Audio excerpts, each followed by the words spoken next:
Welcome to Well Beyond Medicine, the world's top-ranked children's health podcast, produced by Nemours Children's Health. Subscribe on any platform at nemourswellbeyond.org or find us on YouTube.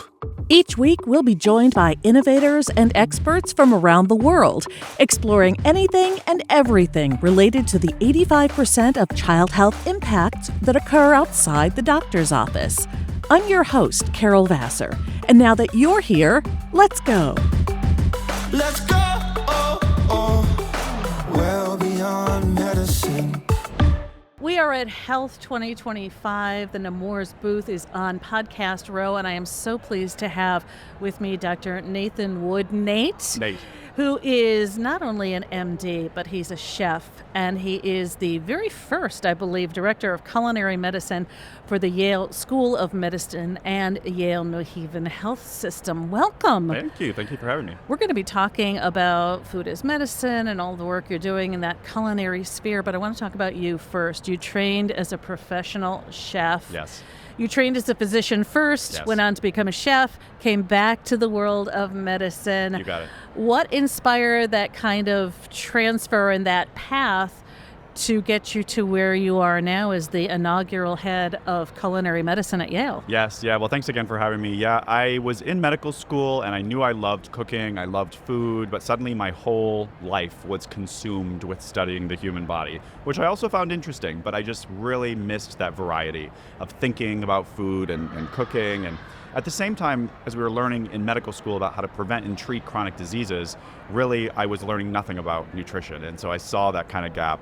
And at the time, there was this new field called culinary medicine coming to be, and I thought, oh, maybe that's the secret here, how I can combine my interests in food and nutrition and cooking with my love of medicine and helping people improve their health. So that's when I decided to go to culinary school to better prepare myself to do that, and I've been really lucky to find a way to be practicing culinary medicine in my career now. So you went to culinary school to enhance your medical education in some ways. Yeah, I felt there was something missing in my medical education, and I found it in culinary school. Interesting.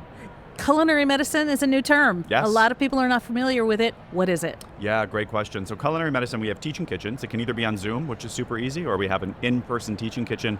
And what we'll do is we'll bring in either patients or trainees, and we teach them about nutrition, and then we immediately do hands-on cooking to reinforce those learning objectives. So it's kind of like our biology lab after our biology lecture, and we find that it really helps people understand the content. And so the goal is to help people improve their health, whether that's preventing disease down the line or better managing blood sugars or their blood pressure or their blood cholesterol. And it works for patients and it works for our medical students and residents too. It's really fun. Let's talk about how it works for each of those populations. Right. I'm curious about the medical students. What is it they do? They come in, they cook. How do they take to that? What's their response to it? Yeah, I mean, it's just so much fun. So like that's the deal, is that like cooking with your friends and your colleagues is just fun. It's team building, and it's really a nice break from all the lectures that you're otherwise doing in medical school. So the med students come in, we sit down, we do a lecture or a small group discussion. You could do a journal club. You could break them into small groups and have some discussions in that way. And then we go, like I said, into the kitchen and actually do the hands-on cooking. So for instance, we teach a class on food and nutrition insecurity, talking about food deserts and swamps and kind of the systemic underpinnings of why we have these areas where it's difficult for people to get access to nutritious food, what we can do about it, how that impacts our health. And then we go into the kitchen and cook recipes made from ingredients found in the local community at our patients' grocery stores that they're shopping at. The recipes cost $3-ish a serving. They make use of canned legumes and frozen vegetables, and it really brings it to life. And they're able to see like, oh, this is how, if I live in a food desert and I only have access to a corner store, how I might be able to improve my nutrition. And it gives them a better idea of how they can counsel their patients, which is the ultimate goal. And when you bring patients in, how do you decide who comes in, gets those classes? How do they react? Yeah, and so compared to the med students, we're teaching the med students how to talk to patients, hoping that the patients can improve their health. When you bring the patients in, it's very, very direct, right? You are coming in because you want to improve ABC, XYZ. How can we, counsel you on diet in order to improve some of those things? And so it's much more direct, but we take everyone. So all Yale New Haven Health patients can be referred by any one of their doctors, and they can all come in for free. So it's not like a gated system, and there's not an application where we're grading people and deciding who can come in, because we really think everyone could benefit from this, no matter their health conditions. And I think you mentioned you do have kids starting at age 13 who take some of the classes. Talk about that 13 to 18-year-old group and how they react when they come in. Yeah, it's fun. They come in with their parents, of course. And so often the parents are being referred for one of their health conditions, but then they say, oh, this is something that runs in the family, or, I want my kid to be on board with these changes that we're going to make at home when it comes to our diet. And I think bringing in the teenagers is like a really great way to get their buy-in. If you can convince the teenager to come into the kitchen with their parents, but they have so much fun. I mean, we do cool classes. We do one on snacks. There's one where we make like a cheeseburger pasta, which is like a perennial favorite of the teenagers. So, and healthier versions, sneaking in a whole bunch of vegetables and using a whole grain pasta and a lean ground beef, things like that. So, I find that they really enjoy it, because we're not saying, you have to stop eating all these snacks that your friends are eating at school and switch over to just vegetables. We're saying, like, how can we make food that tastes good and feels, accessible to teenagers, but still make it healthy?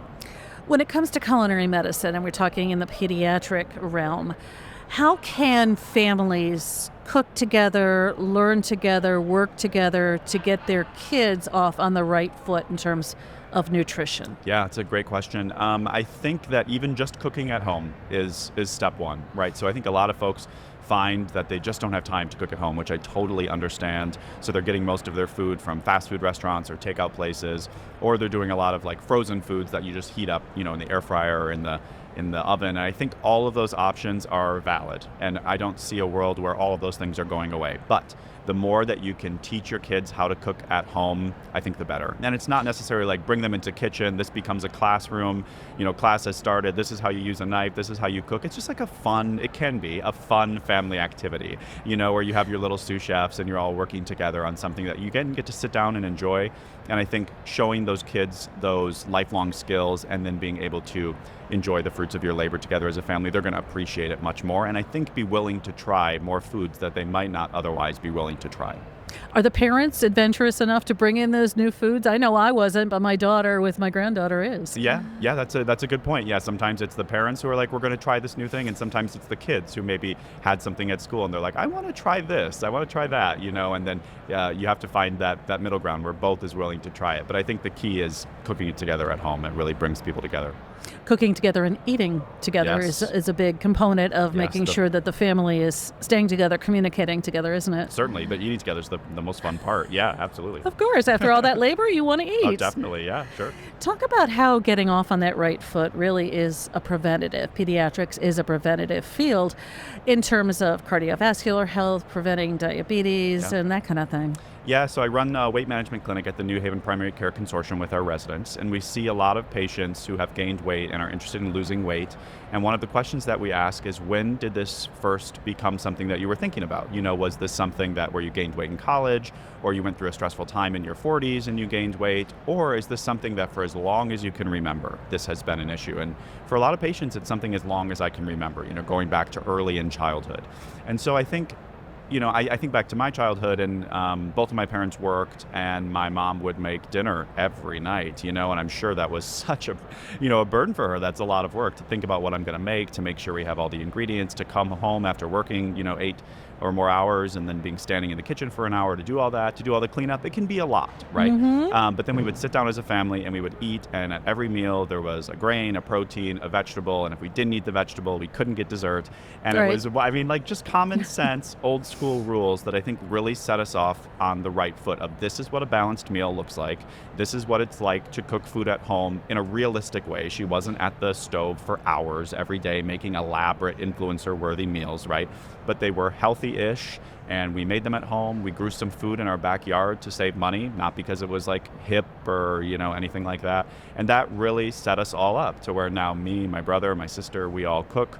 And I think we all also eat and enjoy snacks and things like that, but it really just set the stage for, if you want a lifelong of health, eating vegetables and cooking at home is where to begin. And that simple message was conveyed not through deliberate effort, but just through everyday actions. And so I think a lot of folks could benefit from that. How can pediatricians, when they are facing patients, they are primary care, the first step when kids are being seen for their well visits or for their sick visits, how can pediatricians emphasize and underscore what you just talked about, that parents, you really have a responsibility here for getting your kids, as I said earlier, off on the right foot in terms of their food intake.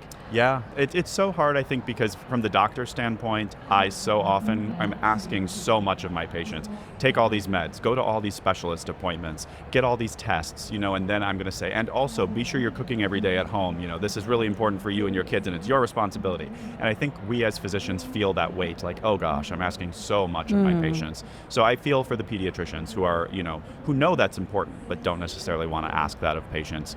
But I would say that if parents are coming in and they're concerned about their kids' nutrition, which I feel like probably most parents are, that we can have this really simple message of you don't have to deeply understand nutrition science, you don't have to go down these rabbit holes on social media of specific food additives and ingredients. It's just cook at home. Just cook at home. And it doesn't have to be every day. It doesn't have to be the world's healthiest recipes, but like the more you can cook at home, the healthier kids are going to be, and that's going to set them up to be cooking at home the rest of their life, which we just know is one of the most important things that we can do for our health.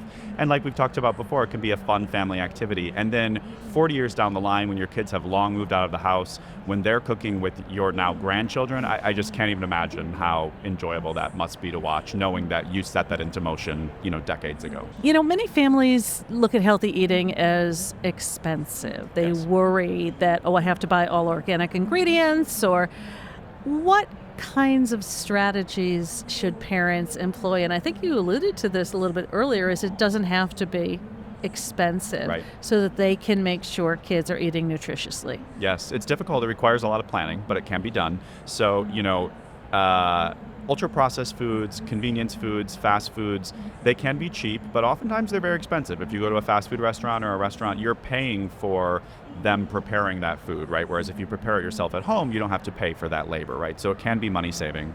We tell patients a lot to focus on canned and frozen ingredients. I think canned ingredients get really villainized because of the amount of sodium, but you can buy lower, no sodium versions, or if you can't, you just rinse it off in a colander in the sink. Very simple, like having those pantry staples available at all times. Grains, extremely cheap, right? So I work with a chef dietitian and his name is Max, and he always talks about how grains and beans, you buy them dried and they're the only things that get bigger when you cook them, right? So you buy these things, they're cheap, and then you boil them at home and they get even bigger, right? So when you're thinking about cost, the more room it takes up in your stomach, the cheaper it's going to be kind of per volume. We focus on frozen veg a lot because it's just as healthy, if not healthier than fresh, and it lasts much longer. So that's really empowering for patients. We talk about buying in bulk, things that you use a lot. Things that you can buy on sale, of course, will save you money. If you can eat with the seasons, especially when it comes to that fresh produce where people think about it being so expensive, you can save a lot of money buying things that are in season. Right now, I'm buying a lot of peaches, right? A couple months ago, it was a lot of tomatoes, right? So eating with the seasons. And then coupons can be really good for things that you're buying already. And so I tell this story about, growing up, my mom every Tuesday night would sit down and she would take all of the grocery stores and she would look at their ads and say, what are the things I want to buy at each of these grocery stores, circle it in a big black Sharpie, and then take all of these ads and all of these coupons to Walmart where they would price match. And then she would get all of our food for the week at all of the lowest prices with all of the applicable coupons. And through that savvy, we were really able to eat in a time when we were on a single income without any concern for food or nutrition insecurity. And so I've seen this done because my mom used to do it growing up. And so as silly as it sounds, clip coupons, buy with sales, it really can make a huge difference. And it's different today because it's all digitized. Right? It kind of is a little bit easier. You can just do a little search and take your app. You don't have to have this big coupon expandable book Which anymore. I used to have. Yes, That's love how it. I fed my family. Yep. I want to talk about the pandemic, a totally different subject. Yeah. You went viral. You're a singer. You have a Sometimes. Fabulous voice. Thank you did this rendition of Lean on Me. And it was pretty early. And you were talking, it seems like you were dedicating that to your colleagues who were working, yourself working on the floors with COVID patients. What did that tell you about health education? And did it help you to kind of renew a sense of trust in humanity? Yeah, that was a really different time, wasn't it? It was an interesting time in my training because I was a brand new doctor. I was still an intern, so it's not like I had been practicing in medicine for a long time, had gotten burnt out, and then this renewed some sense of the purpose of medicine for me. It was really at a fragile time where I was just beginning to learn medicine, and I looked to my attendings and those above me as really knowing everything about how to treat human conditions, right? And then COVID came, and suddenly no one knew anything about how to treat this, right? Yeah. Including my attendings. We had no research, and suddenly I, as the intern, and my attending, we were on an even playing field, and it was really, really jarring to see that, like, oh, I was jarred by this, but so were all the people who I generally would look to for advice and medical knowledge, right? So that was jarring. But then at the same time, the whole world was, remember at that time, we really thought highly of medical professionals, right? It seems so different than, than where we're at today.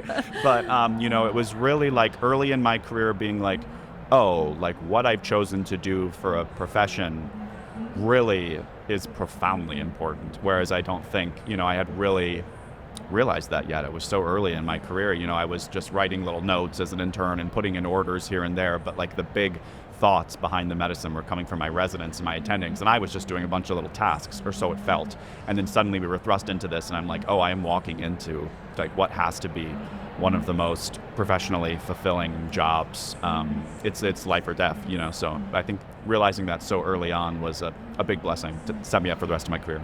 In what ways? Do you think you'll carry that with you, it sounds like? Yes, definitely, yes. A lot of big T trauma coming from COVID and having to take care of all those patients, but just realizing that, even when we don't have a lot of medical treatments, that having someone trusted at the bedside with the patients was such a gift to those patients, and then I think perhaps even more so to the families who were really just looking for answers or going through this traumatic event where they were watching what was happening to their family members in the hospital, and to be able to be a source of like calm, clear communication and empathy showed me that even when we don't have medicines or treatments that are really effective, and sometimes we don't know what we're doing, and we're just hoping for the best, and sometimes we're just waiting on the tincture of time to do its work, that being that empathetic and calm presence can be a good source of medicine.